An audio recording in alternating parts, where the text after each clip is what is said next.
today's video, I want to talk about how you can effectively foreshadow in your light novel creations.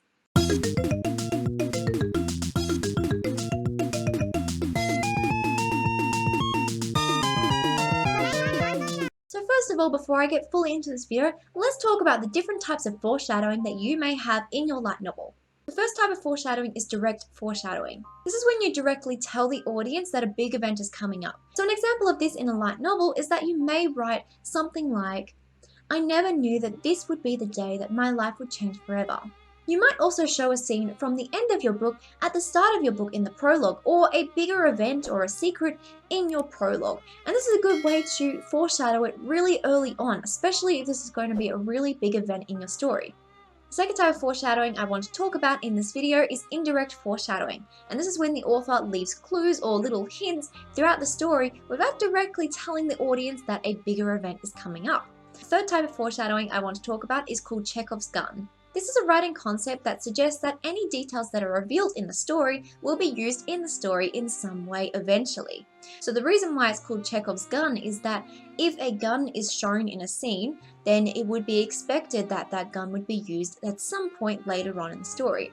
So in a light novel, if you are describing something in your scene or telling the audience about the setting, if you are revealing a specific object or an item or a location in that scene, it should be expected that you may be using that object or location or thing later on in the story. So the next type of foreshadowing is red herrings. This is not necessarily a type of foreshadowing, but it is something I want to talk about because a red herring is a deliberately misleading clue that gets the audience off the tracks of the foreshadowing. So red herring is not a foreshadowing, but it is a good way to enhance the foreshadowing in your book.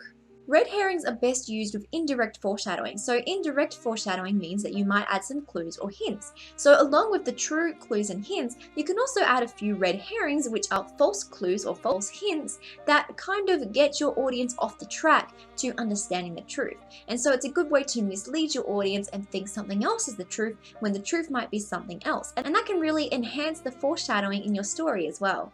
The next type of foreshadowing is symbolism. Symbolism is also a really good way to foreshadow in a light novel, and this is also especially helpful if you're showing foreshadowing through your characters' dreams. They might have a very strange dream with a lot of strange things in the dream that might end up foreshadowing an event that's happening later on in the book. And the final type of foreshadowing I want to talk about in this video is memories. So using your character's memories are a good way to also foreshadow later events. Your character might keep having flashbacks of events that they just can't quite remember. When you incorporate the memories in your book, maybe there's something that happened in your character's past that you're using for foreshadowing something later on in your book. If your characters are having flashbacks or memories that they just can't seem to recall, it's a really good way to really leave your audience anticipating what is going to happen next. So now that we've talked about the types of foreshadowing that you may have in your light novel, let's go further and talk about how you can apply foreshadowing to your light novel creations. First of all, decide on the event that you want to foreshadow. It could be a new character, like a villain character. It could be a plot twist that happens later on in the story. This could be a betrayal or just a big event in general that you want to reveal in your story. Second of all, consider what your audience needs to know. Now that you've decided on the big event that will be happening later on in your story, you need to think about how you can break it down and reveal it in a natural and realistic way so your audience won't feel shocked when this big event is happening later. You want to kind of balance the shock factor when you're having foreshadowing. So you want to reveal enough clues so that it makes sense when you reveal this event, but you want to also not give too many clues that it is too obvious. When you have the balance, your audience will still be surprised when you're revealing a plot twist, but they won't feel deceived because the clues will be presented in a natural way. For example, if you're foreshadowing a hero character secretly being a villain character, then there are some ways you could break this down. When you reveal the plot twist later in the story, the villain character may reveal that they have been the villain all along, or maybe a hero character discovers the truth accidentally. In order to lead up to this moment or this big event later on, maybe you show this pretend hero character sneaking off at odd times in the day to talk to the other villains. Maybe you show them reacting to scenes or situations in a more villainous way. Or maybe sometimes they say things that sound more villainous. Sometimes your pretend hero character could make some questionable choices that the other hero characters don't do. All of these are some examples of how you could reveal clues through your story to reveal a plot twist later on. My third tip is use body language, gestures, and expressions effectively. In a light novel, even if you won't be showing your readers the characters' expressions and body language through artwork, you can still reveal it quite a lot through the characters' dialogue and through the scene that you are writing about. In a light novel, I think the best way to do this is to keep things subtle. So here is an example I wrote earlier. "I want you to tell me the truth," I said, gently taking her hand in mine. "Did you help them with the bank robbery?" She looked down, gazing at our entwined fingers for a long moment. "Do you ever think I would lie to you?" In this example, the character is not meeting the protagonist's gaze, and also not directly answering the question as well. So this does reveal that the character is in fact lying, but in this example we're using the character's body language and the things they left unsaid to kind of reveal that. You can also use expressions to give a clue or to reveal foreshadowing in your scenes. For example, if your characters are all reacting to a certain event, maybe one character is not reacting in the same way the other characters are responding. Here's an example of this in a light novel.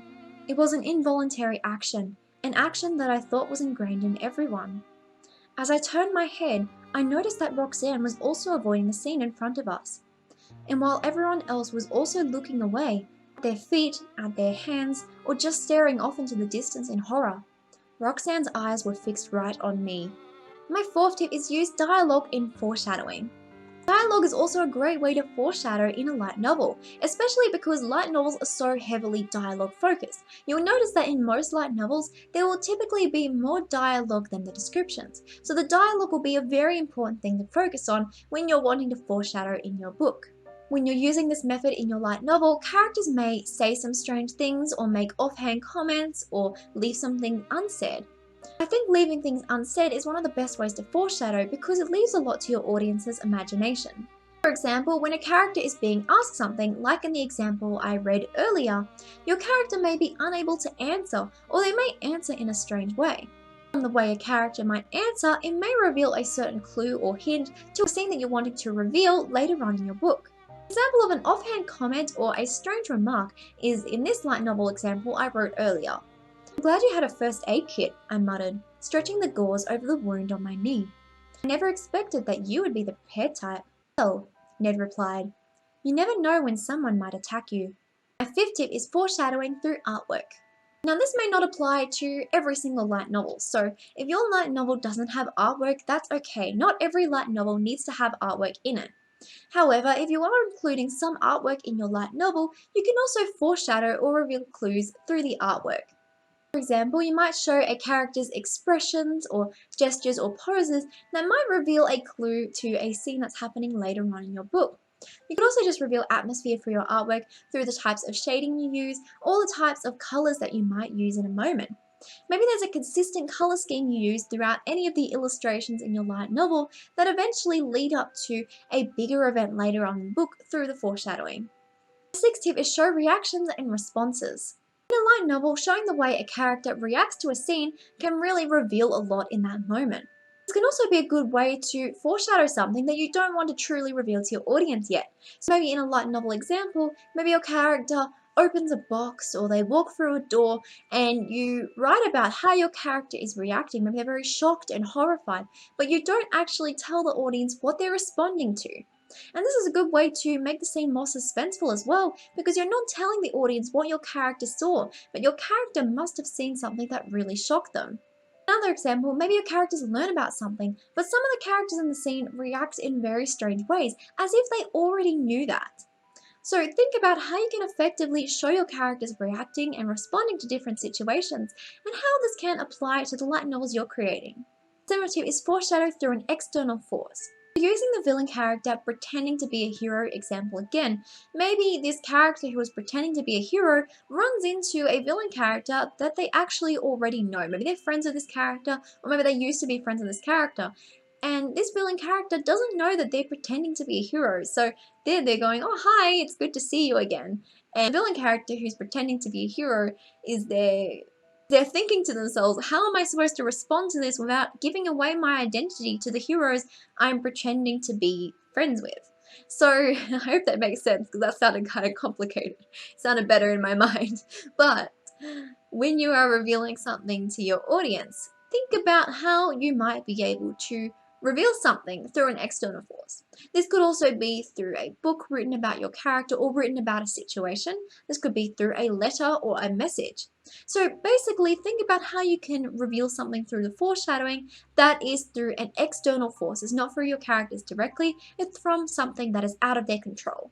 And finally, consider how you will show the result after the truth has been revealed. Once the truth or the big event has been revealed in your story, think about how the characters would naturally respond to these events. It can also be very helpful to look back over your light novel and think about if you used enough clues to really naturally reveal this. If you find that maybe the plot twist or the big event seems too unexpected, maybe you need to go back and add a few more clues or add at least one more stronger clue that can really reveal it and make it more natural when you have this plot twist or event later on in your book. Or if you go back over the story and you feel like the clues were maybe a bit too obvious and the plot twist just doesn't seem to be as suspenseful when you get there, maybe you need to add some more red herrings to make it a little bit more subtle when you get to that point. Thank you so much for watching my video today, everyone. I really hope you enjoyed it. If you did, please let me know in the comment section down below. Let me know what kind of foreshadowing you're adding to your light novels because I'd really love to hear about it. Feel free to chat with me on any of my social media at Moonrise Cross because I always enjoy hearing from you. Again, thank you so much for watching. I hope you have a fantastic day and I will see you in the next video. Bye!